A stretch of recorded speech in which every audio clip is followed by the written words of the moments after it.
Hi everyone. Good evening. I hope you guys have your dinner, enjoy your dinner with your loved one. So thank you for tuning in today. And today we're going to talk about social giving and how do we play a role beyond profit. And Selamat Hari Raya to our Muslim friends here and Maaf Zahir dan Batin. Okay, first of all, I would like to introduce our very first speaker. He is Dato' Lawrence Lau. So the seemingly unassuming, quiet Dato' Lawrence Lau has the distinction of being the founding chairman of the Malaysian Trailblazers Foundation, which is My Perintis, and its social business arm, School of Life Malaysia. Lawrence obtained his Bachelor of Science in Biotechnology from Monash University, Malaysia. The life philosophy he soundly adheres to is never once give up, easily and always endures to do what is right, regardless of the task is big or small. He has established himself as a young social entrepreneur where he devotes himself to championing the cause of Malaysian youth. So his efforts include bridging the divide among the youth fraternity, assisting them in promoting their achievement in international arena and in the pursuit of knowledge and education. So let us welcome Dato' Lawrence Lau. Hello, Hi, hello everybody. Lawrence. Hi. Yeah. Good evening. Yeah. Good evening. Hi. Thanks for having we are so honored to have you here today. Yeah. I'm happy that you have us. Have me. Thank you so much. Thank you. All right. So now, after that, we're gonna introduce the next very well-known speaker as well. So he is Dr. Billy Tang. Okay, Dr. Billy is an agriculturist by profession and a private researcher over 2 decades. His involvement in agriculture and agro-based industry has instilled in him the passion of sustainable farming. And not only that, it is environmental sustainable businesses as well. But in December 2015, he was involved in a car accident that left him with 6 broken ribs and a transected spinal cord, robbing away his ability to walk. So during his first 6 months in recovery, he faced severe depression. But with the unconditional love and support from his family and friends, he has finally come to the term with himself as a permanently disabled person. But today, he is known as Malaysia's paraplegic farmer who also the face of Aqua Hope, a commercial aquaponic farm that deploys proprietary soilless agriculture technology. So through this project, he truly believes that people with disability, or we call it OKU, can champion urban smart farm, contributing to food purity and food security and also food sovereignty in our nation through an environmental, sustainable and local economy. So let us welcome Dr. Billy Tang. Hi everyone. Yeah, and also Sam as well. So Sam is actually a Gen Y millennial, which is a mentee of Dr. Billy. Hi, Sam. Hi. Thanks for inviting me to be in the same seat and in the same conference room as Dr. Billy and of course Dr. Lawrence and of course yourself. Yeah. Actually, it's our honor from Elevate and also from Sabrina to actually have you, Dr. Billy, Sam, and also Dr. Lawrence here with us today to share about social giving, especially at this crucial moment. Social giving is a truly important topic. Okay, so thank you so much. And last but not least, we have our last speaker of the day. Her name is Sabrina Tan. So Sabrina is the COO and also the co-founder of Elevate, which is also my partner. She is a rising star in our local wealth and financial industry who practices wholeness wealth and health concept. A forward-thinking, reliable, and far-sighted wealth advisor, and her client is so blessed to have her as their wealth advisor. So with the speed of corporations and also startup raising to disrupt the normal way of doing business, she is seeking to provide more financial advisory service, especially pertaining to wealth management and also personal financial planning. So currently, she and her team are making waves by impacting more life, educating the importance of financial fitness. So let us welcome Sabrina Tan. Hi, Sabrina Tan. Hi everyone. Hi. Thank you, Yvonne, for introducing. Yes. Yeah. So honored to have you as our one of the speaker today to talk about social giving.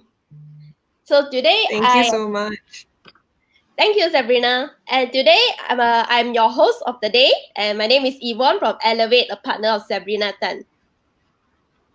Okay, so let me start with the first question here for, let me see, Dr. Lawrence and also Dr. Billy. Okay, this question is pertaining for two of you here.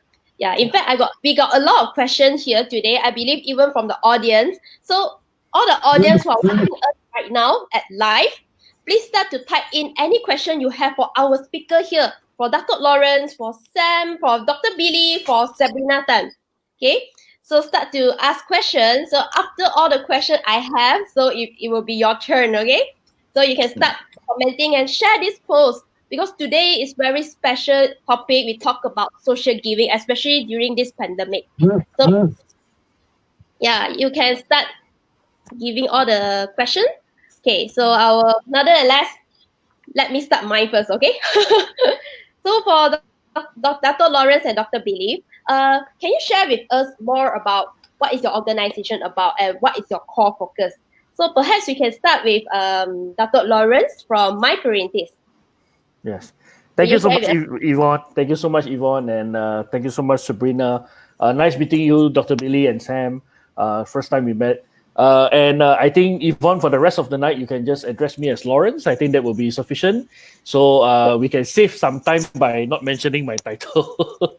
So My Parentis, I started My Parentis 5 years ago. I started off as an NGO. Of course, you know our patron Tun. So I started My Parentis with Tun M, and we focus a lot on youth activation and youth-related campaigns and events. So we started off as an NGO focusing on education, entrepreneurship, any programs that benefit them along these few pillars.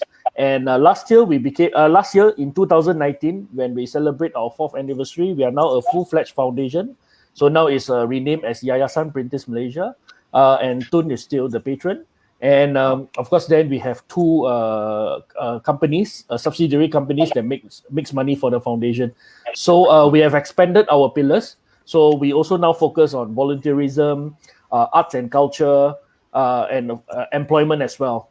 So that's the nutshell of what we do in My Parentis. And the subsidiary company, School of Life, runs training programs, educational contents on YouTube. Life Comms is a new subsidiary that runs digital campaign for our partners. Yeah, so that's a nutshell of what My Parentis is. I see. Wow. So I can see that Lawrence, so I'll cut short to Lawrence, okay? Yes, please. Lawrence, I noticed you emphasize a lot of training and education. You mentioned a few times. Sure. So Yes. I believe not only that, you are focusing on youth as well. You're empowering the youth in Malaysia. Yeah. And I heard that you mentioned about Tun Mahathir as a patron as well. For this Yayasan. Yeah, congratulations for being a foundation and also Yayasan now. Thank you. Congratulations, Lawrence. Thank you. Okay. Thank you so much for introducing what is My Parentis, but now become Yayasan Parentis, right? Yes. Yeah. Yes. Thank you for introducing. That is such a great honor and contribution to Malaysia youth. Thank you. Okay, so next we have Dr. Billy to introduce to us what PWD Smart Farmability, what is your organization about, and also what is the core focus of PWD? Okay, for you, Dr. Billy. Okay, thank you. Just call me Billy will do to save some time too. Okay, we are very honored. We are very honored to be invited to speak about social giving alongside with Dr. Lawrence, Lau, Sabrina Tan, and also Yvonne. We believe that moving forward into a post-COVID-19 era, on top of Internet of Things and Industrial Revolution 4.0, a social element must be included. In every business model, to become sustainable economically, environmentally, and also socially. So about PWD Smart Farmability, as you can see, farmability. So I was telling myself after the accident, how could I farm again, you know? How could I pick up myself and have the courage from trials to thriving and to triumph and to farm again, you know? That's how the word has been birthed. So for PWD stands for People with Disabilities. Our original purpose of existence was to empower Malaysia's OKU community through urban farming by making nutritious food and meaningful jobs available to them. However, things have changed when the virus has forced the entire economy to come to a standstill. And now we are anticipating thousands of businesses shutting down and normal people losing their ability to put food on the table. Okay. Now Malaysians is faced with a new threat, scarcity of food in the next coming months or years. And in terms of food agriculture, we are far from being a food secure nation. With this in mind, PWD has further expanded our core mission to aid Malaysia in the agri-food sector to become a food secure nation, to make nutritious food available to all citizens, regardless of economic background. To achieve this mission, we must look beyond technology innovation in farming itself. We must pay attention to change in politics, education, social, economic, environmental, and health. Wow. Wow, I'm speechless because it's so noble. Oh my God. Thank you so much, Dr. Billy, for the introduction. You're welcome. Yeah. I noticed that Dr. Billy, I already too used to calling you Dr. Billy. So okay, Billy. So you are. I mean, I heard from whatever you said just now, you emphasize a lot on nutritional food. Yeah, to the Malaysian nation. Then and also giving meaningful job to Malaysian, especially at this pandemic now. Yeah, and I personally truly amazed by Billy, your dedication. Just now you mentioned the word, the trial you go through, the thriving that you go through, and at the last you triumph. So wow, it is very impactful. This trial, thriving, and triumph. Oh, it really hits me. You really done so well, Billy. I truly honor. Okay, then also and your PWD, you are talking about a lot on economical, environmental, and social as well. So I think these are the three keys that what PWD believes and also the values you are holding. Correct. Especially dealing technologies in the farming in Malaysia. Right. Yeah. So thank you so much for explaining what is PWD about and what is your core focus. Very straightforward. Thank you, Billy. My pleasure. My pleasure. My pleasure. Yeah. Okay. So next, I'll have the. All right. Thank you so much, Billy. So I also want to pass this question to Sabrina Tan. So Sabrina Tan is also about the same question, but I will twist a bit. Okay.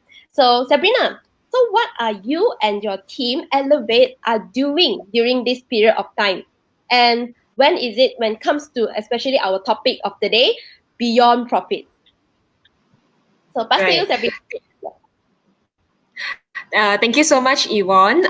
Thank you, Sam, Dr. Billy, and Lawrence as well for coming today. So what Elevate does, I think we have been sharing about Elevate during this period of time. Basically, Elevate is a platform where we provide financial planning, education, and also advisory to corporate and SME management and employees. So this is what we are doing. And of course, we emphasize a lot on educating and also advocating financial fitness to the public, because we believe this is quite essential. This is an essential topic currently, right? And I've talked to some of the people and they are facing certain issues like most of their concern is basically job security, finance, and also some of them, they are a little bit directionless. Right, so they do not know where to go. So during this period of time, we are bringing more awareness to the public. I think both Lawrence and Billy also, they are bringing awareness as well. Okay, through social media. financial planning through social media, so that they can actually realize, because we found out that the awareness of Malaysian having a proper financial planning, or their awareness on this topic, is still very low. So we hope that we hope to use this opportunity to share and also to reach out to more people about financial planning, especially during this season. So yes, so our core focus is still in this one lah. Yeah, back to you, Yvonne. Thank you so much, Sabrina, for letting us know what is Elevate about and what are you doing with your team in this, especially this pandemic. So I think Sabrina and Elevate's teams are more into financial planning, but doing it a different way, because you want to share the awareness through social media, especially when all of us are in the lockdown. Yeah, and what Sabrina mentioned is I truly agree to that point as well. Saying that nowadays the awareness of financial planning in Malaysia is really not very high. So I think Sabrina team is having the mission of giving out financial awareness to employees, financial education, yeah, and also advocating, advocating. Yeah, I cannot pronounce the word. All right, so yes. So thank you so much, Sabrina, for letting us know and how you actually do whatever is beyond profit, because financial is all about money, but what you do here is more than just money. It's more than just profit. Correct. Okay. Yes. Thank you so much, Sabrina, for sharing with us. So thank you so much, three of the speaker here, to tell us more about yourself. So let's move on to the next, which is our topic of the day. So back to Lawrence. So Lawrence, can you share with us how does your organization share the same belief as our topic today about social giving, and how do we play a role beyond profit? Okay.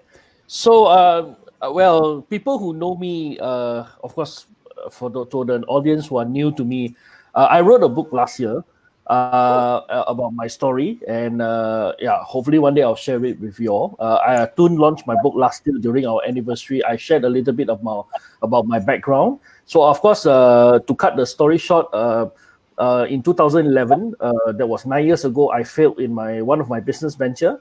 I lose about 6 million in the whole investment, and at that time, I'm still in the youth. I'm still in the youth age group, so definitely not now. So at that time, I actually was very down. I think that was the worst in my life, and I felt that until today, I still tell people I feel lucky that I didn't kill myself at that period of time. Because losing 6 million at that type of age, it's not something small, and it's definitely one of my biggest setback in my life. So I took few years to recover, both mentally and also financially. And thanks to my parents and some of my good friends. And then I start realizing that the importance of having mentors, and the importance of youths being in knowledge, gaining knowledge before venturing into something. And that's why in 2015, when I formed Printis, I wrote a letter to Tone. I spoke to him. I said that there's so many things that young people can learn before they actually jump into something. And of course, that at that time, it was just, I thought it was just something side that I can do. I didn't thought that I will build such a big organization at that time. So I thought, okay, let's just go ahead and start. And then from one program become two become four. And then, the program became bigger and bigger. And then eventually we formed the NGO, and then, of course, now to what it is. So, of course, during our period of time, Tun was also not, politically, he was not at the correct position. So we didn't get a lot of money or funding from any government agency, so we were actually self-sustaining. But at that time, what I felt was, again, I didn't kill myself. And I felt that I have the opportunity to grow, to come back, to slowly get back into my life. So I felt that there's a need to actually do something for the young people. You see, so it's what my Printis can do is always to create the platform to be the conduit, between whatever that we are trying to bridge over to the young people. So then, of course, I started putting my own money. Of course, there are some corporates that supported us at the beginning, and then I am very thankful, and they're supporting us until today. But then again, if we are going to go to P&L, go to the P&L of Printis, everybody has left this long time ago. It doesn't make sense for us to even continue to do this. But at the time, I felt that I'm in the right path, and I think this has the potential to grow. So I think I look beyond profit. I said that, as long as I'm able to sustain the team, I mean, this was the early days. As long as I'm able to sustain the team, I'm able to get the contents out, I'm able to run the programs, then I think I'm fine. Because again, if I'm going to be focused so much on profit, definitely this is not the pathway you want to go. Perhaps even financial planning or any other industry, it's much better. So my take is, I experienced it myself. I felt the importance and the need to do so, and I'm trying to do my best for the community. So so this is my principle when I started Printis. So even Printis has subsidiaries that make money for Printis. Let the companies do the job, not Printis itself. It functions differently. So that's my take on today's topic, and I hope I answered. Yeah. Oh my God. Thank you so much, Lawrence. Wow. Today our two speakers is so mind blown. Oh my God. So mind blown. It's more than just whatever is on your profile. It's something story untold, So now finally I understand why Lawrence focused so much on Malaysian youth. Because of your past experience, your personal experience, that imagine wow, if at my age I lost 6 million, it's 600,000 or something. I can't even imagine. Yeah, 6 million. How many zeros is that? Okay. Yeah. So but really thank you that Lawrence, that even though you went through a lot of setback, but you still stand up, and not only you stand up for yourself, you want to help the Malaysian youth, because you know what is it to have that same feeling. You don't want them to feel exactly what you have been through. That's why you are there to empower them. You are there to tell them that, hey, you have a mentor to guide you. You don't have to just jump in and just experience a setback, Correct. So that is truly noble. So it's really, wow, my heart like suddenly that kind of feeling. Yeah. So thank you for setting up this platform to reaching out to even impact, like what Lawrence has mentioned. If you are looking at P&L, definitely it actually deters many away. But you truly believe in what you do is beyond profit. Yeah, it's the P&L is for the company, but my Printis, we hold the values and mission strong, that we want to help Malaysian youth. Yeah. Thank you so much, Lawrence, for sharing. So I think I also want to hear this from Billy as well, from PWD, for the same question. So I repeat the question again. So how does PWD share the same belief as our topic today about social giving, and how do we play a role beyond profits? So Billy? Thank you. For Dr. Lawrence, I think I suffered the same predicament as you are. Enter into deep depression. I've done so many things in my life, but not paraplegic. It's so difficult to be a paraplegic, and I'm still learning. And where you lost control of your urinary tract and your bowel, and you're in pain 24/7, literally. And when you go to hospital, they normally ask you, what is your pain scale? Mine has shoot above 10. So I'm still managing it, but the good news is that my rehab physician is with me and always tell me that, Billy, it's not life-threatening. You're only feeling discomfort. Embrace the pain as your friend. That's how today I'm like Dr. Lawrence. We champion for the OKU community, which is the most marginalized, in the world, I would say, and the government has tried to even employ 1%, into the workforce, and Pekeso has 22 modules, to empower them back to work program, but never, all these things has not been successful, therefore, with great hope that I hope under PWD we can really do something. I'm sure we can collaborate with Dr. Lawrence. So to your question, before we get into the topic of social giving, allow us to make this important statement for our guest today. Sure, go ahead. The coronavirus didn't break the system. The coronavirus exposed a broken system.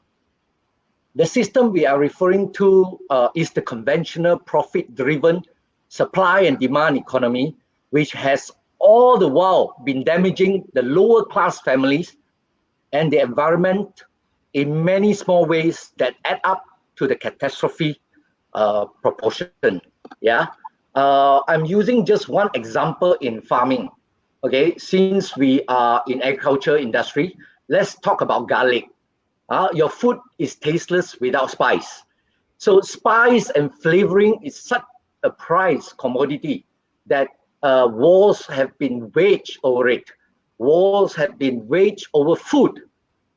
Guess who is the world's biggest producer of garlic? China. 20 million tons a year. India is second, producing only 1.25 million tons. All it took was one viral pandemic to halt the supply chain, raise the price of garlic around the world, while these millions of tons of garlic will just rot away. That is just one example out of millions, you know. What about Cameron Highlands vegetables left to rot? Tons of biscuits and other food being shipped to landfills simply because they are going to expire soon. My point is, this linear economy has many faults once you realize the amount of space and resources that giant corporations and farms need to exhaust from our planet, purely based on faith that the current economy will continue running with no problems until the end of humanity. The coronavirus is a wake-up call for humans, to play a role beyond profits. This is our plea of this session today. Okay, this new normal that hit us hard, honestly, we see this as an opportunity for all business to pivot into a sustainable model. Social giving is one aspect of running a socially responsible business, and this model is called the social enterprise. All right, PWD Farm Ability is a social enterprise. By magic definition, a social enterprise must allocate between 35 to 51% of its cost of profits to benefit a social or environmental cause. Okay, in the business model of social enterprise, the economy is circular, not linear. The money circulates within the country and within the community, and the business takes care of the plight of the environment or the marginalized group. The way social enterprise function is very different from NGOs, whereby they rely mostly on donations from corporations and individuals. Now that the economy is paused, who will donate? Who will sustain them?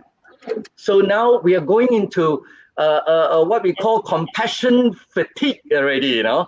So we are coming to a third month. We are feeding people in the street. When we call up people to donate, we are feeling the compassion fatigue even in donation, okay? So back to the question, does my organization share the same belief as our topic today, social giving? How do we play a role beyond profits? Our answer is yes. In fact, from 2021 onwards, the only way for businesses to be able to continue sustaining themselves is to play a role beyond profits. Okay, IR 4.0, the fourth industrial revolution, that will help society to thrive, not businesses who can make the most profits. The coronavirus has only accelerated this process. Yeah. Back to you, Yvonne. Thank you so much, Billy. In fact, wow, you can see for our audience live today, he said, oh my, the pain is not life-threatening. Embrace your pain just like your friend. What a statement and strong mindset. Our audience can feel you, Billy. You are not alone. We can feel you. When you mention that when you go to the hospital, they ask you your pain scale from 1 to 10, yours is beyond 10. I can't imagine that. It's beyond 10. Wow. Okay. So I just now you mentioned one point which I truly agree. You say that it's not this convict is not breaking the system, but this convict it's actually expose the broken system, which I truly agree. It actually accelerate, like what you say, accelerate. Yeah. Then talking about social giving and beyond profits, actually amazed that it's no longer about NGO or donation, but a sustainable business model. That's why you are being called the social enterprise from Magic, is it? From Magic, yeah. So and whatever profits you earn, how do you categorize as social enterprise is by whatever profit that you earn, 35% to 51% has to go back to the social. Is that what you say just now, right, Billy? Yes. Yeah. So Yes. it's not Yes. so. To impact community. Yeah. Yeah, to impact the community. Imagine 35% to 51%. How many of the business can do that? To impact community. I can a bit like too powerful already. My emotion overflowing until my internet cannot take it. Yeah. So yes, 51%. Oh my god, see, even my internet can feel my warm here. Okay, yeah, giving out 51%. See, yeah. You see, better, faster, quickly settle down my enthusiasm here. So 51% going to the social. Yeah, if you say this is not beyond profit, what is this called? I don't know what is it called anymore. It's really beyond profit. I better move on before my internet cannot take in my enthusiasm. So I move on to Sabrina Tan. Okay. So thank you so much, Billy and Sabrina. Thank you. Okay, so I have another question for you. So since you're in the financial planning, so I just want to ask, I want to know that as you all know, many employees now are affected during this pandemic. So what are the initiatives that would help the people in their financial planning, especially the B40 group? I believe our government during this MCO they have a lot of initiative to help the B40 group, even launching My Salam, for all these B40. Yes. So Yes. what So about financial planning? How would you help these people? Yeah. yeah, so thank you, Yvonne. In fact, just now when I heard Dr. Lawrence and Lawrence and Billy, I had to get used to it. Lawrence and Billy story, I a bit don't know what to express, but I feel it is something. Then I realized, yes, I'm really blessed. But what you have been through is really I really like the strength that you all have to go through. I believe it's also from the people that surrounding people that you love your surrounding. Yeah. So okay, back to the question just now. What are the initiatives? So we understand that this current situation, many of the people they are actually quite directionless, and most of them they are very afraid because they are not certain what to do. They do not know whether their job is secured, how's the economic going to be like for the next 3 months or next 6 months, in fact, because now we are entering already half year already. It's already half year already. So what we have over here, because by the way, Yvonne is also from Elevate, and she's also the co-founder. So we are actually we are Prudential Wealth Advisor. So during this period of time, okay, we realized that this thing is happening, and we are grateful that Prudential actually came out with initiative by going the extra mile to offer special COVID-19 coverage for all Malaysians. So when I say all Malaysian, it means both Prudential holder and also non-holders. Even they are not Prudential holder, they are also being covered. Okay, the only thing that they have to do is to actually register to register the app called Pulse. All right. So Prudential launched this Pulse app, and through this Pulse app, they actually give a free coverage to all Malaysians. So I think I want to just share it out because this has a time frame as well. It's until June, end of June. So I'm going to share a few pointers what they actually covered because this one this only for a period of time. So number one, what do they give is actually a cash relief upon diagnosis of COVID-19. and also hospitalization at any hospital identified by the MOH. All right, so this is number one. The payout is up to 2,000, and also they are giving a relief of up to 20,000 for death benefit. So this one, what they need to do, if you're listening, just download Pulse app, all right, before 30th of June, okay, and then the coverage will be covered until end of the year. So this is something that Prudential has given, and it's free for all.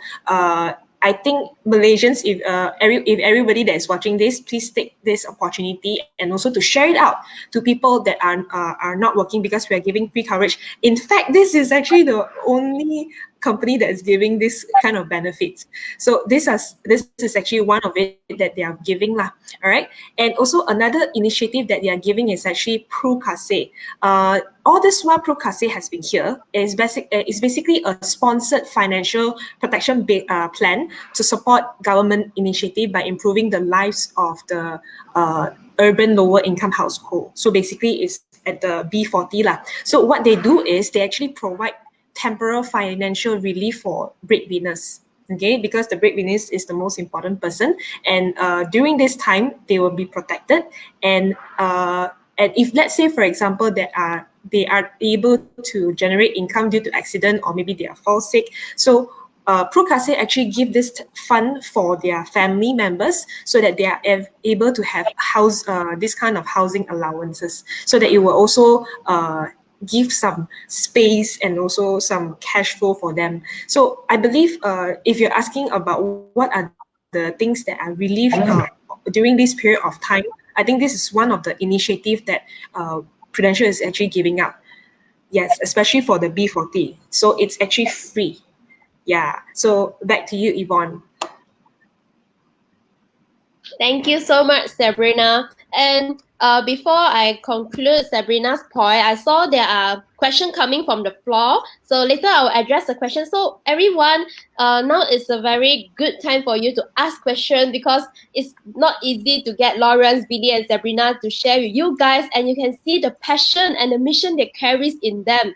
I can tell you the answer, it will be mind blown. So please take this opportunity to ask question, okay? Ask as much as you can, because they have limited time to actually answer you. So better the first come, first serve basis only. So please ask your question now, right? So Sabrina, thank you so much for your sharing. Yeah, in fact, when we talk about beyond profits, I truly amazed that just now you mentioned about what Prudential has done, especially for COVID-19, the initiative, because this is not towards only Prudential clients, but to all Malaysian, even non-client as well. So yeah, I think this is more than just profit already. This is more for security needs of Malaysian. You just want to cover Malaysian. As long you are Malaysian, you entitled this allowances, 2,000 and 1,000 for convict cover without any single cent. Just download the Pulse and you entitled. If this, I think this is CSR. This is more than just profit already. Correct. So yeah, please download before 30th of June, right, Sabrina? You mentioned. Yes, it's before 30th of June. Okay. For more information, they can actually just click to my link down there, and they can actually just ask me how to go about it, so that I can explain to them, because this is just a point form only. Yeah. All right. Thank you so much, Sabrina. Then another thing you mentioned about 𝐶𝐸. So this 𝐶𝐸, one keyword here. Just now you mentioned support government initiative. So that means you are correct. That means private entity is actually supporting the government initiative. It's something that you go extra profit just to support the Malaysians, especially lower income group in their financial. That means lower income group, they can get some financial relief to increase their housing allowance. So definitely, if a lower income group, they have the extra housing allowances, they can definitely improve their financial planning. They have the extra to actually look into how they can do financial planning as well. So it makes financial planning So it's a very good initiative, because financial planning is not just for people who from the M40 or even T20, but even B40 people can enjoy financial planning. Correct. So This is a very good initiative. Thank you so much, Sabrina, for answering that question. And I see, wow, a lot of questions coming up. So I better finish my question as soon as possible before we address the audience. Okay. Very last question for all of the speaker here. Okay. The last question. So I back to Lawrence again. So Lawrence, this is just for you since you talk about a lot of youth. You want to help the youth. So now many youth are directionless. Due to the crisis, and many are facing unemployment now. So what are these or yayasan these preemptive measures and roles to tackle this issue? So pass to you, Lawrence. Yeah, I think this is a very interesting question, and I think it's happening. I mean, it's happening. People are losing job. People who couldn't get the job, I think it's even more difficult at the moment. Maybe I'll just share based on my experience of what I am doing also in my practice. So for the past 4.5 years, we are very, very offline driven. We do a lot of offline campaigns. We do a lot of road shows for our clients. So, but we know, in my heart, I know digitalization is very important. It's very important to go digital. But, we just somehow have some excuse that we didn't do, etc. Early of this year, in January, we started to have a new division that focuses on digital and content, but it was a bit slow. It was only during MCO that we started changing the way we run My Printers. And actually, like I said, I've not done any live Facebook live or whatever live that you name it. I actually do it during MCO, my first time appearing on screen and etc. So that actually then resulted in me thinking that even the campaigns in My Printers have to be a little bit different. People are no longer now interested so much on offline, on the ground, but even some of our programs that focuses on upskilling. So the upskilling skills also, what type of skills that the young people need to start to learn, right? So maybe in the early days different, but now adapting into digital skills is something that everybody need to have. Even I myself. You see, so I give a very good example. I registered myself in a TikTok account, but I don't do TikTok. But I was forced to do a few. But the reason why I saw. The reason why I'm in is because I want to see what is happening on the ground. What does the young people really like about different platforms, or what do they do there? It is not so much about for me going into TikTok to do some, crazy dance. So that actually reflects back to our corporate partners as well. They came to us. They used to have a 50-50 arrangement in terms of the programs. So 50 offline, 50 online. So now it's going to be 90-10. 90 online, 10% only 10% only off the ground. So I think for young people, what I could say is pick up new skills, pick up new skills, see what is the trend, pick up the trends, and then then I think that actually will differentiate. I think that's the keyword. That will differentiate you with other people. Compared to those who maybe don't know what to do. Maybe you can see what's going on online. Every time you open a Facebook, there is something new. Every time you open a Instagram, I think there's something new. So pick up new skills. Yvonne, right. I think she got I think she got off a little bit. You got overwhelmed. she Okay. Welcome back, Yvonne. Hi, your overwhelmed enthusiasm over your side. Still freezing. But I think what you mentioned just now is very true, Dr. Lawrence. Being on the ground to know. In fact, I actually saw, and I saw your TikTok video, and I was surprised. I was like, I can't imagine. Yeah, like for you to do that, I really salute you lah. Because it's not easy, it's not easy. Yeah. But I salute you for taking the initiative and also putting yourself in front. Yeah, exactly. So Yvonne, I think that's exactly. Yeah, is she back? So I think that's exactly, Sabrina. I think youth, one thing about us is we dare. I think we dare to try. We dare to take Correct. action. So young people, as long as you know what's the trend, pick up new skills, and then the next thing after you learn all these things is just move on and just keep taking action and just keep doing. Because you see, you saw the end product of my video, but I'm sure you know how many videos I've done before I get that end product. You see, Understand. So I'm not a very camera. I don't know what is that term called. Is that there's a term, right? You're not very good with cameras. So I'm not very. Yeah, I'm not good with cameras. Any angle is definitely wrong. So I actually, like, even videos that I take for my printers, you can ask my assistants. One video, at least I shoot at least, don't know what, 5-10 times to get the right video. So for me, it's just keep learning and keep taking action. That's what my take for the young people today. Okay, thank you, Lawrence. I'm back. I think my household, a lot of them tune in once you hear from Lawrence and Billy. That's why my internet being taken away. So but judging from the conversation, so thank you, Sabrina, for taking over temporary as a moderator. No worries. We are just having fun chit-chatting. Yeah. Thank you. Please enjoy chit chat. Okay. Just correct me if I'm wrong. Is Lawrence saying that we have to just reach out through social media, just do something, just learn something, just reach out. Is that correct? Yeah. Judging from the conversation. When I tune in, pick up new skills. Pick up new skills. Understand what is the trend. Read a lot. Find out a lot. Read a lot. And then pick up new skills.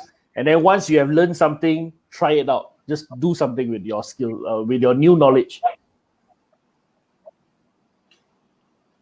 I see. Thank you so much, Lawrence. I can see from our audience, like Victoria, wow, TikTok online, wow. Then some of them even ask about TikTok account, please, from Nikki. Wow. Okay. So after this, Lawrence, TikTok, a lot of plans coming up. Okay. All right. So move on to Billy. So Billy, I have also a special question for you here. Okay. So before we go to the audience, so how do you empower the B40 group who have lost their sources of income due to this pandemic? Okay, I'm very encouraged by Lawrence. Can you hear me? Yeah. Yeah. I must do a TikTok on a wheelchair. Oh, that will be bold. That will make me the first one, Yeah. That's good. And I'm also very comforted that the old saying is coming to you, Billy. Yeah, there's an old saying, There's an old saying in Cantonese, say "hop do lo, zo do lo." Right? You are always learning. So for this third question, I'm always a believer of a servant leader. All right, we must be able to duplicate our intangible, our knowledge to the younger generations. Okay, just like in food literacy, we lost it because of industrialization. Now our children doesn't know where our food come from, and what is in our food, So for this thing, I practice what Lawrence is doing, my apprentice.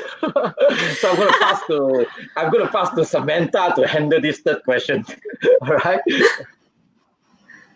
Okay, I'm just gonna take over because on top of that, Dr. Billy is also on medication for his spinal cord injury, so he's in constant chronic pain and his medication will cause him to lose his train of thought sometimes. So I will just be taking over for this last question.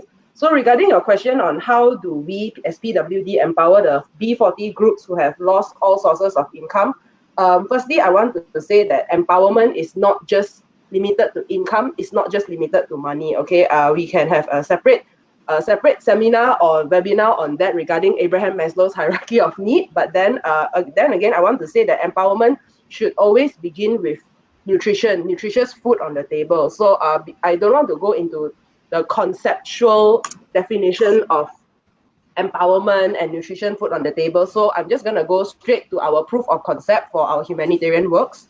Our recent empowerment mission that we had for B40 groups who recently lost their jobs was our street feeding mission in Jalan Raja Laut, and that street is actually just right next to the street in 𝐤𝐤𝐻𝐿𝐚𝐥. The one, if you drive past 𝐤𝐤𝐻𝐿𝐚�், you can see all the barbed wires. It's like a zombie apocalypse movie there. It's like just barbed wire all across there. So you know that there got like a lot of confirmed coronavirus case already, and Dr. Billy like was super tabik. He will still actually legit go down to the street. Like, you know that spinal cord injury is actually one of the high risk category of getting coronavirus or getting COVID-19, and yet we are still going down to the street relentlessly to feed all these people. And okay, when I say feed, right, it's not like we just hands out bags of small nasi lemak or kueh or chao fan or mee goreng or that kind of stuff. You know, we are talking about giving real nutritious food to these kind of people. Okay, and I'm gonna get to the point on why that part is so important later. So if you actually see our video that we already pinned up on our Facebook page, you can see a long line of queue with more than 200 people. We started with 120, then it got to 200, it got to 250 people just queuing for food. And it's really heartbreaking to see that, okay? Because initially this was started by one of PWD's very close friend, Kak Karima. They live in one of the condo. When she looked down, that time CMCO1, when she looked down, the street is just empty. All the drug addicts and who, they're all just homeless people lying around there. And you know, all these people, they are illiterate. They got no smartphone. They really don't know when this thing is going to end. You know, they don't know when is their next meal. And these people, they are so used to relying on people giving them money, and suddenly there's no crowd. They really literally have no food, and KK Mart is closed. Everywhere is closed. Where do they find their next meal? So we took this initiative upon ourselves to go down and feed the people. And I guess word of mouth, and then more and more people started coming. And so in our context, nutritious food is very important form of empowerment, because for us in our opinion, right, nutritious food has to be made available for the people first before we make jobs available for them. Because you see, this whole COVID-19 thing is a battle with our immune system, and immune system has everything to do with your diet. Okay, it's not like you can just go to the pharmacy, buy this vitamin C or buy this chlorophyll, drink every day, and then you get better. No such thing. It's actually all about eating a wholesome diet, seriously. And okay, you think about this, being at the bottom of B40 pyramid, okay, we have this T20, we have M40, and then we have B40, and we have even further down below the B40, which are the OKU, the homeless people, all of those. Below the B40 pyramid, you cannot afford anything nutritious at all. And I'll give you an example. You put yourself in the shoes of those people who are homeless in the streets, okay? You have 10 ringgit. This 10 ringgit is supposed to last you for a week, because you don't know when is your next income going to come, okay? 10 ringgit is supposed to last you for 1 week. So you walk into KK Mart, you walk into 7-Eleven, you tell me what you can buy. You tell me, it's biscuit or bread or keropok. You don't even want to buy the mineral water, because the mineral water is 1 ringgit 50 cent. And what 1 ringgit 50 cent is 15% of everything that you have for the entire week, you know. These people are really hardcore poor and they have nothing. And in the end, why we are talking about scaling up nutrition for this group of people is because if this group of people fall sick, right, the virus doesn't discriminate one, you know. The virus doesn't care you are T20, you are M40, or you are B40 one, you know. But when you are B40, you are super ultra vulnerable to this kind of virus. So because your immune system is shit, right? So if you are you're so ultra vulnerable to all this kind of virus, who is going to suffer? Right? Who is going to suffer? Like I said, the virus doesn't discriminate, okay? Our healthcare system is going to suffer. Why? Because our frontliners are going to suffer. Our wards are going to be full. When all of these things happen, the entire nation suffers. The public healthcare system is going to start draining its funds to feed all these people. Now we don't even talk about COVID-19. We talk about non-communicable diseases, which is by World Health Organization says that 71% of the human population dies because of non-communicable diseases, not even because of old age. Why? Because you're eating trash. We're eating trash every day, right? So okay, so yeah, okay. Are we times up here? Times up here. I'm back already. Yeah, one more paragraph, but then if you can thumbs up, then it's okay. I think you can go on. Okay, so Yeah, I'll just conclude this really fast, okay? Because I have a script here. So 2 hours ago, we saw the news that our economy, 2 hours ago, this news predicted to go into a recession in the coming 4 to 6 months. And okay, we are a startup, okay? PWD is a startup. And okay, this whole recession thing is definitely very scary. It's going to scare us big time because we are a startup and we are actually just a breath away from folding. But since we are growing food, it's not that scary because if we don't get money in, we still grow our own food, okay? We can still eat, and people are still going to need to eat anyway, right? But the urgency right now is not focusing on the current group of B40, It's the sheer size of the crowd that is going to go from T20 and M40 all the way down to T40. We are talking about hotels closing down. The boss also got no job. The staff also got no job. The cleaner also got no job. The pilot also got no job, okay?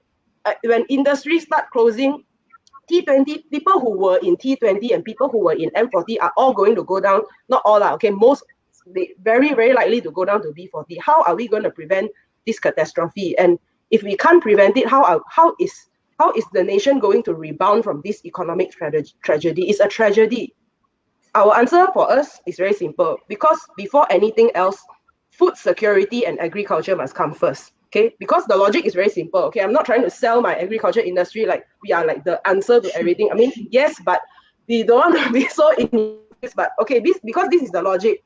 When the country can feed its own people, it's resilient to viruses and wars. Okay, you don't have to worry about World War III. You don't have to worry about second wave, third wave, fourth wave of coronavirus. Okay, and even if they found a vaccine to coronavirus, history has already proven that every 2 years there's going to be a new virus.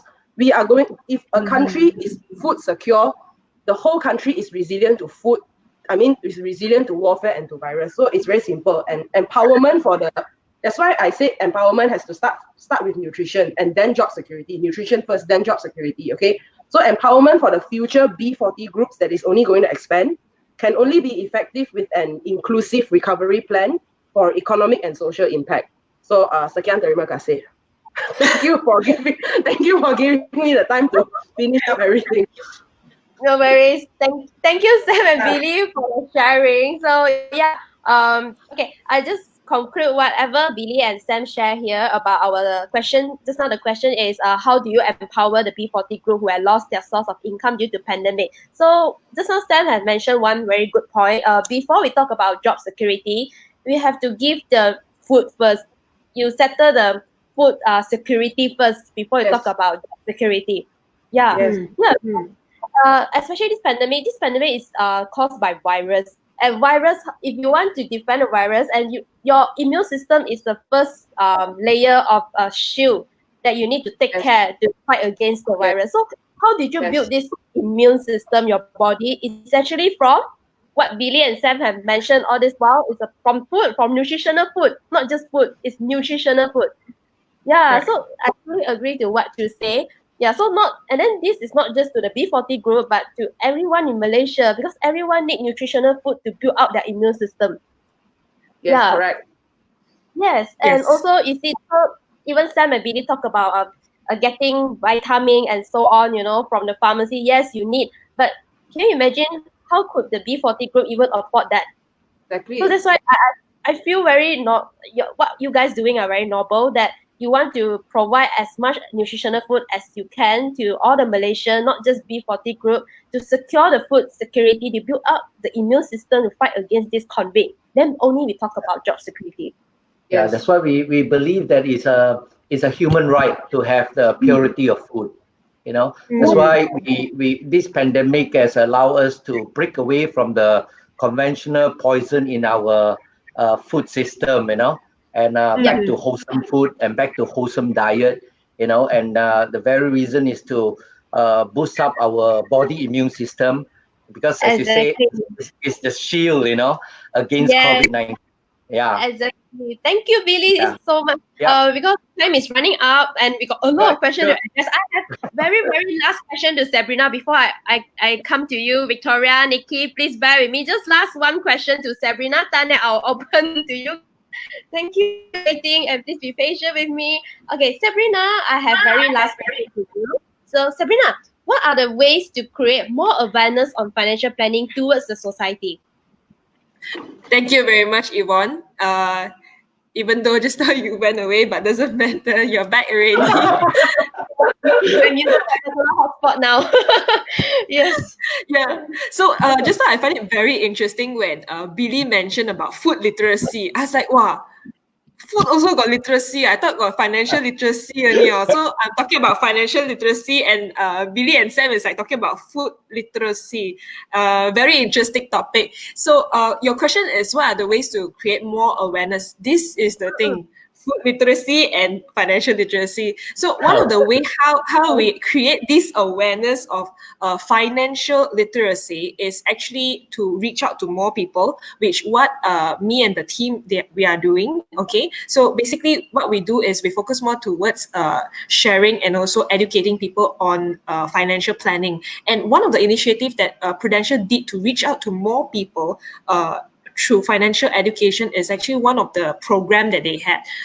Maybe most of y'all do not know, but this is one of the thing that they made. One of the thing is called charging. Okay, it is actually a basic financial education program for primary students developed by Prudence Foundation. Okay, and this one is actually provided for selected primary schools, not all, but just selected primary schools, and it actually runs as a core curriculum. So imagine when you are young, you're in the school, and this kind of activities is actually there for the students and also since young. So it actually implants and also implants to the mind, because we, like I mentioned earlier, the awareness of proper financial planning in Malaysia is still very low. So by having this kind of implementation, by having this kind of program to do it since young, it's actually helping them to grow and also to educate them more. So they can actually understand a little bit on financial matter, and they have actually 4 modules,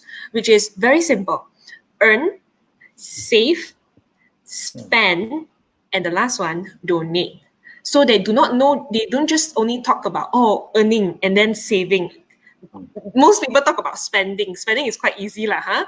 Most people talk about spending. But in these 4 modules, it's very interesting because they actually include the 4th one, which is also donation, which is very relevant to what our topic today is to beyond profits. That means it's not just earning. They're actually educating since young. It's not just about earning money. Yes, earning money is important. Saving is important. Spending is there. And also to donate to the public as well, and to donate to people. So this is one of it, and this is actually a primary program. Another program is actually Do It Right. Okay, they call it Do It Right. It's actually catered more towards the older, which is a secondary school. So same thing, they also just do it just for selected schools, and they have this financial literacy for these students to actually reach out and educate them more about financial planning. I do not know about the current education. I do not know about Lawrence and Billy education, but my time, me and Yvonne, I don't think we have this kind of financial literacy or financial education, right? Do we have? You just review our age. Okay? No, I'm just saying, but this is something, so this is something that is very concerning, because even though, I mean myself, I'm not going to say my age, but this is something that is very, this is something that is very crucial, to bring awareness. And how do we start is actually from young. How do we start is actually from young. We educate and also do all these things. So these are one of the initiative. And also the last one, of course, there are a lot of ways, but I'm just going to say the last point, which is also through social media. I mean, like, let's face the fact, we are in this digital era. We can do TikTok, we can do digitalization, all these things. We can actually just, the creating of awareness is so easy through social media. Last time, they don't have this kind of benefits. Last time, they don't have this kind of assessment. So through social media, like what we are doing now, I mean, like, we are having 3 different speakers sharing from 3 different platforms about this kind of thing. So through this kind of social media, we can actually also share to more people. Of course, seek professional advices lah. Not just to listen to anybody, but also to seek for professional advices. So these are the three things that we are doing. That these are the initiative, and also by reaching out to educate more people. Yeah. So these are the things, lah. Right. Back to you, Yvonne. Thank you, Sabrina. Yeah, in fact, I think I can summarize Sabrina's point into proverbs. Melento bulu biala dari rebongnya. Uyu. You know, Uyu. Wow, you score A for BM one, Yvonne. I also score A, but I forgot everything. Whatever Sabrina, suddenly this proverb just came up from my mind. That means everything you want to do, True you have to Malaysian. Yeah, Malaysia boleh, yeah. True Malaysian.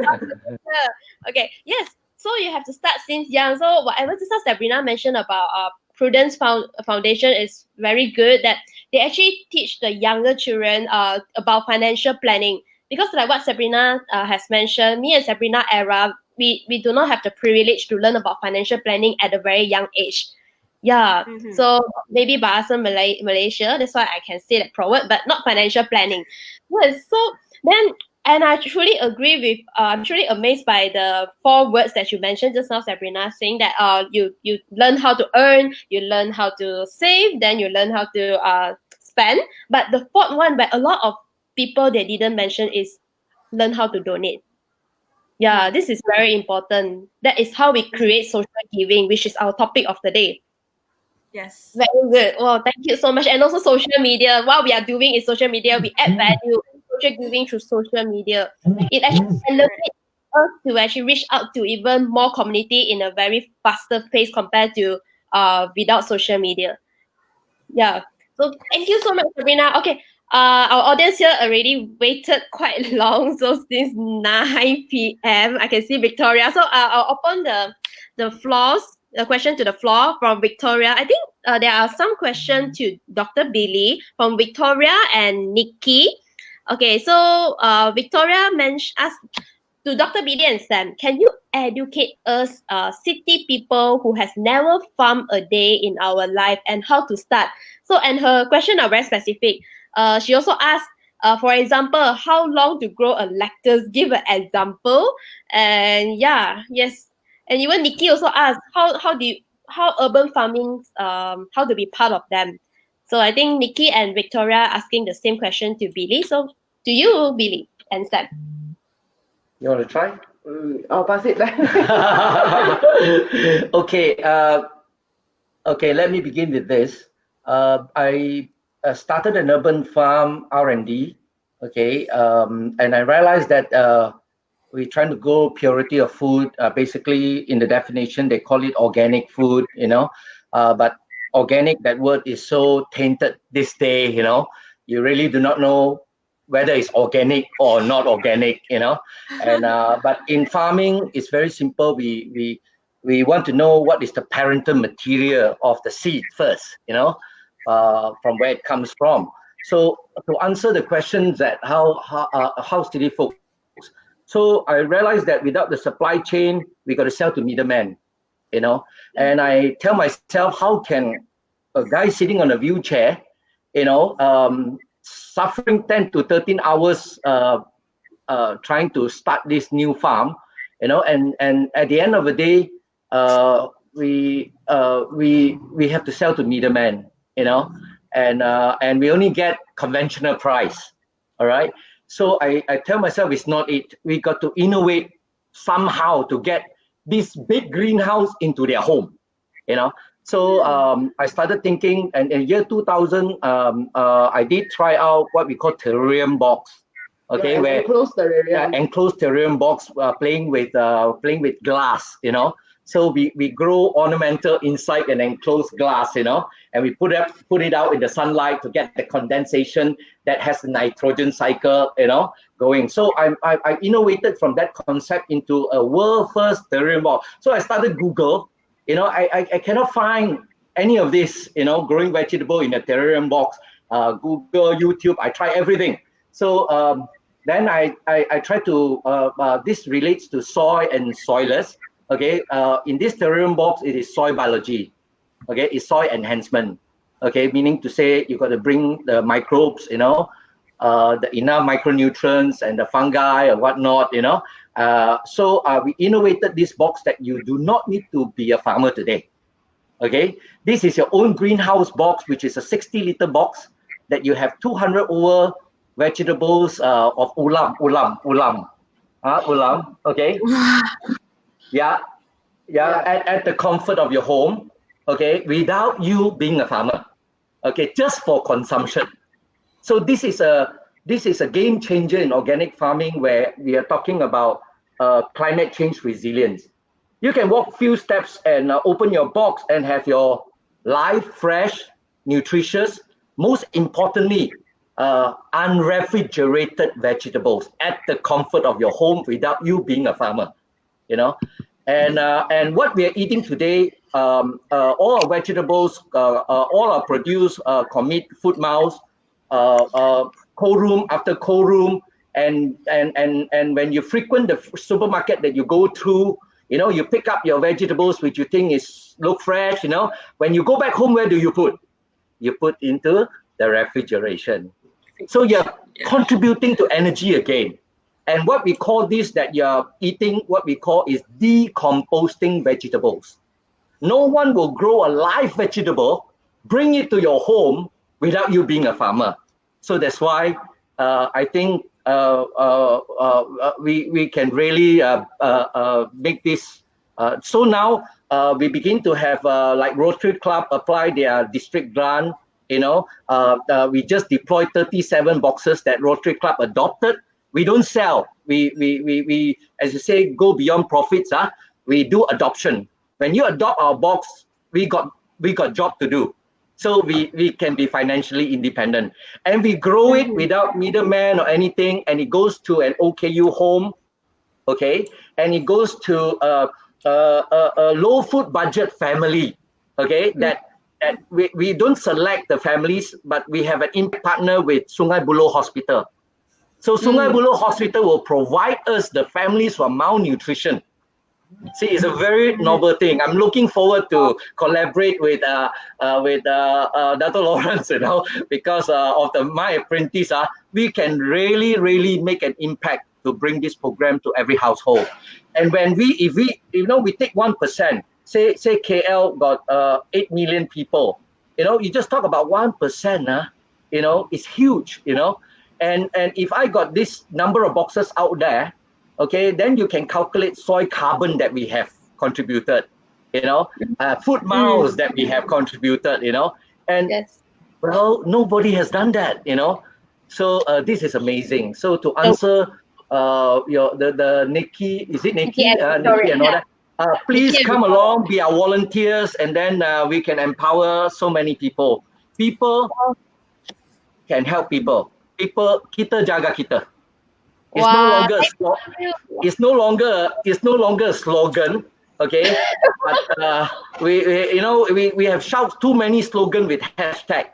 Like Dr. Lawrence say, let's put it into action. Thank you so much. Really, wow. I hope it actually answered Victoria and Nikki questions. So to summarize now, from what I got from Billy, that you can have your own greenhouse box at home, at the comfort of home. And the most important key here is climate change resilience. I think this is very important. COVID-19 resilience. If you cannot go out to buy food, you take from the box. So the box will grow the vegetable for you.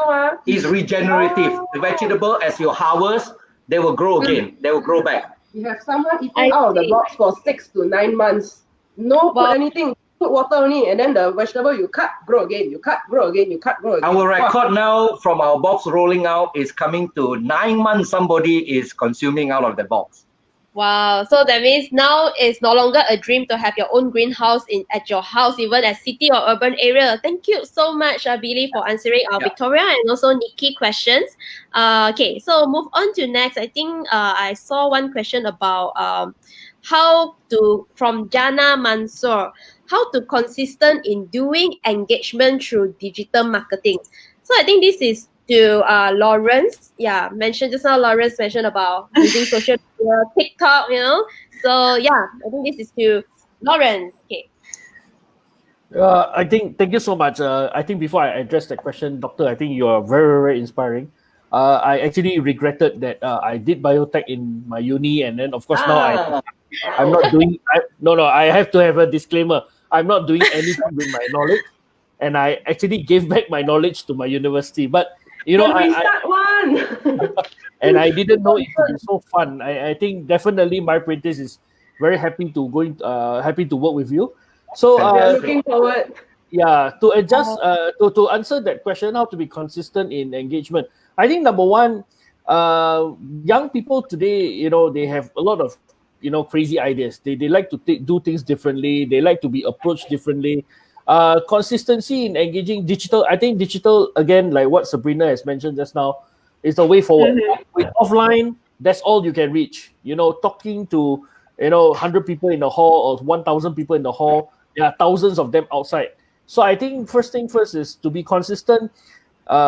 We need to constantly have different ideas. We need to constantly have different knowledge. We need to constantly have different. But how do we do that? By actually reading, or by actually going through what other people are doing.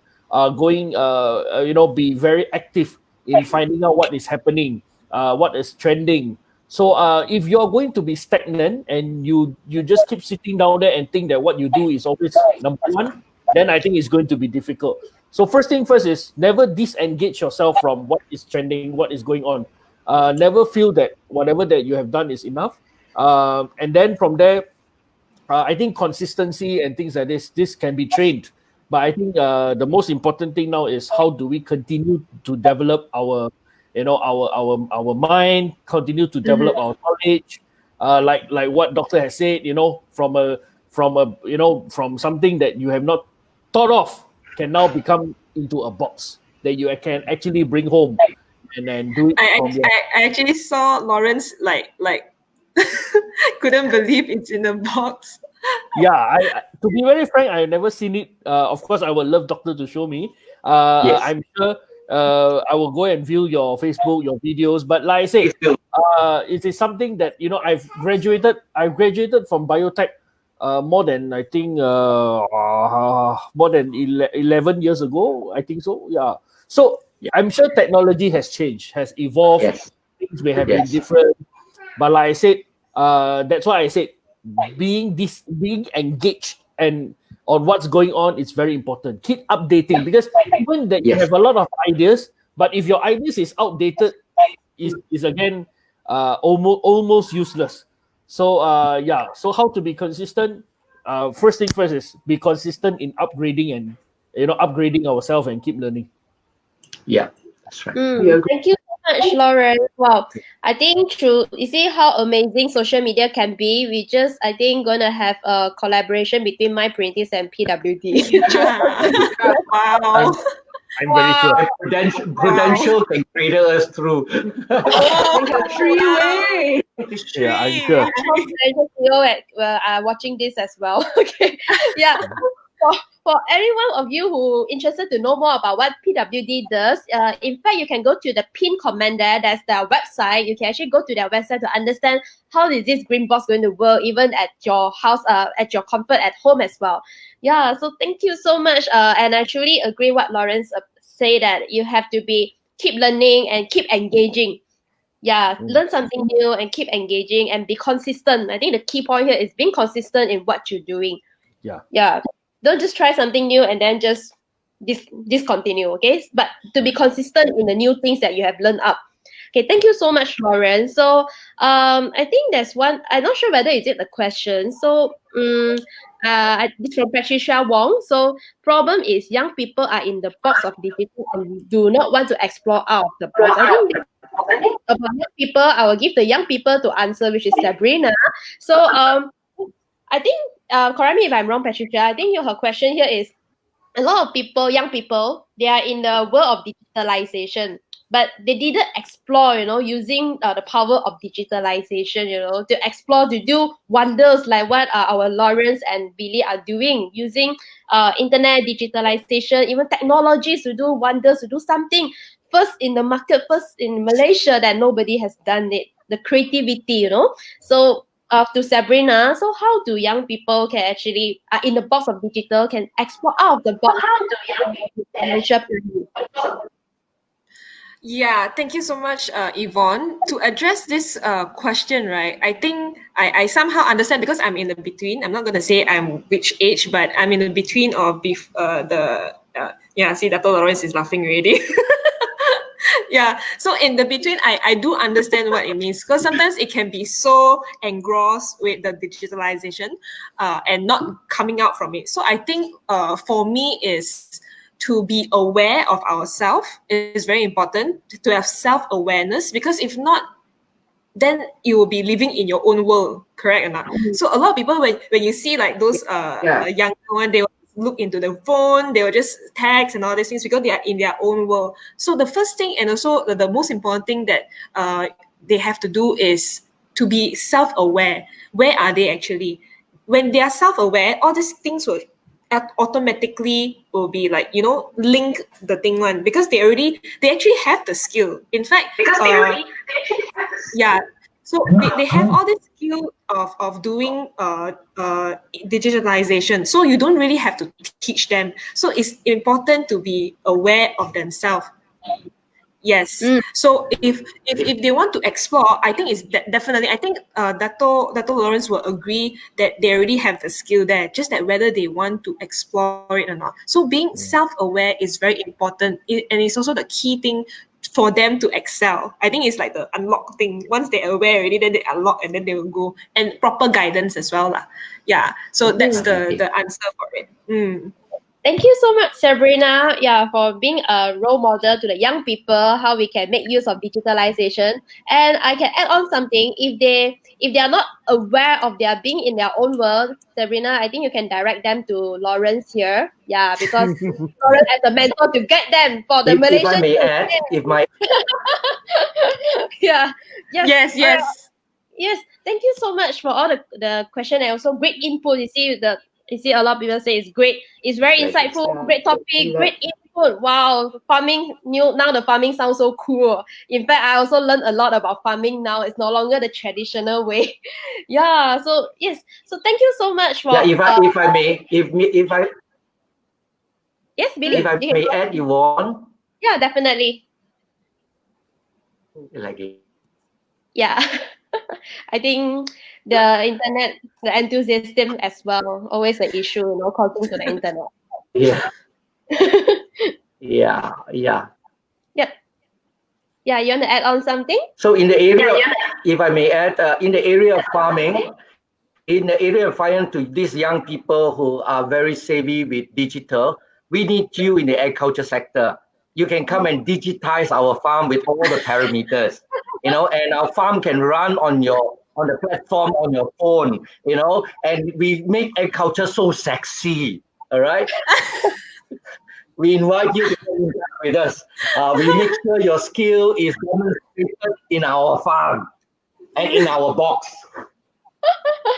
No wonder Billy is lagging. You can see he really want the young people out there to come and help to make agriculture I got caught, caught me already. Yeah.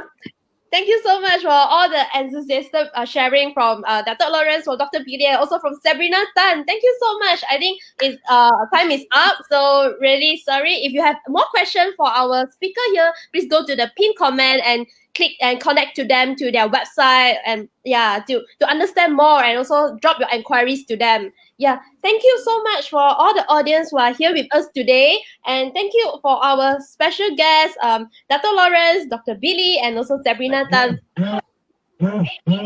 about social giving impacting the community in this convey. Thank you so much. Okay. Yeah. Bye, Thank you, everyone. everyone. Thank you. Okay. Okay. Bye. With Do we have to leave? Do we have to leave today?